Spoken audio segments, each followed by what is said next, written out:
અને થોડીક વાત કરીશ કે એવા ગામમાંથી આવું છું જેની વાત કરીશ મારા ગામનું છેલ્લું મકાન આપણું અને મારા ગામના છેલ્લા મકાનથી હદ ચાલુ થાય જંગલ નહીં. એટલે ખબર હે ને કેવું બધું વાતાવરણ હોય. યસ બરોબર ને.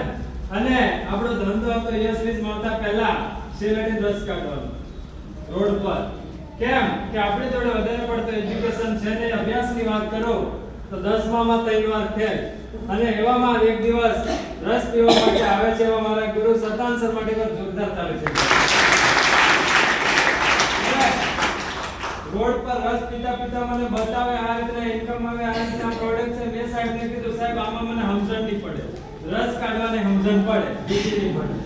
પણ વાંધો નહીં એકવાર ટ્રાય મારો અને હજુ ખબર નહીં પડે એક દિવસ મીટિંગમાં આવજો એવું કીધું. અને હાલોલની મીટિંગ જોઈ અને જોયા પછી આપણને ખ્યાલ આવ્યો કે ખરેખર આપણે અહીંયા જરૂર છે કરવા જેવું છે. થાય તો ઠીક ને ના થાય તો ઠીક. મેં કીધું જવા જેવું કઈ છે નહીં. પછી મીટિંગ કર્યા પછી ડિસિઝન લીધો. પૈસા હતા ને એટલે ઘરે માંગવાની જરૂર હતી. ઘરના વ્યક્તિને કીધું એક જોરદાર એવી સિસ્ટમ આવી છે જે આપણે રોજ રૂપિયા કમાઈ શકીએ. ઘરના મમ્મી પપ્પા નોલેજ હતું ને એટલે ચોખ્ખી ભાષામાં કહી દીધું કે આપણે કોઈ કંપની પડવાનું નહીં નહીં તો આપણી ઇજ્જત જતી રહેશે. આ કેટલી હતી જાણવા માંગો?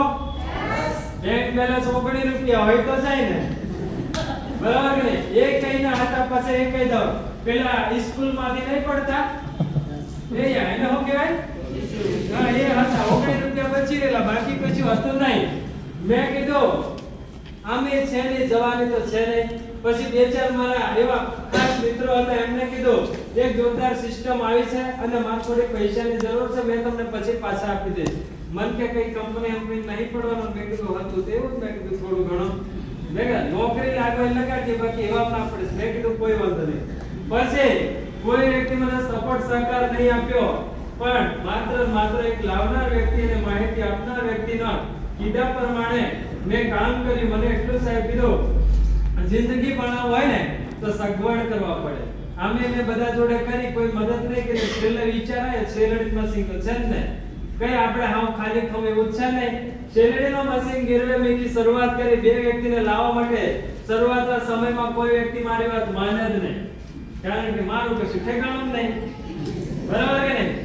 બધા કે તું કઈ ડોક્ટર ભણી ગયો હોય કે અને સાહેબ કે એમ ઘણીવાર મને એવું કે કોઈકને એમ જોરદાર એક સિસ્ટમ આવી મને એટલું કે તાર કેટલા આયા કે હવે આયા વગર હું બતાવવાનો હોય ચૂપચાપ આવતું રહેવાનું. એમ લગભગ દોઢ મહિને બે વ્યક્તિ મળ્યા અને એ પાછું સાહેબ જેમ કીધું એમ કામ કરતા ગયા. દોઢ મહિને બે વ્યક્તિ મળ્યા.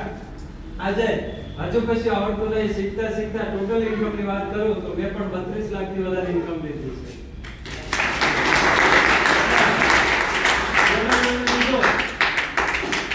મારા ગામના લોકો મારા પર ભરોસો કેમ નતા કરતા એનું કારણ કે મારે લગભગ ગામમાં મકાન હોય તો એ લોકોનો વિશ્વાસ આવે કે આ ગામનો વ્યક્તિને અહીંયા મકાન છે.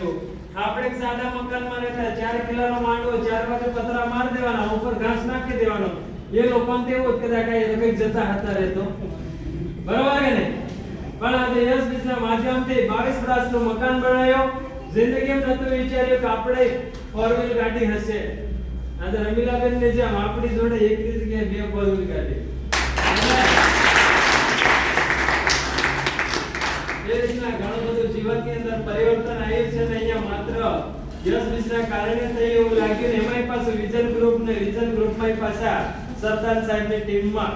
બાકી યશબીજ ઘણા કરે છે હજુ.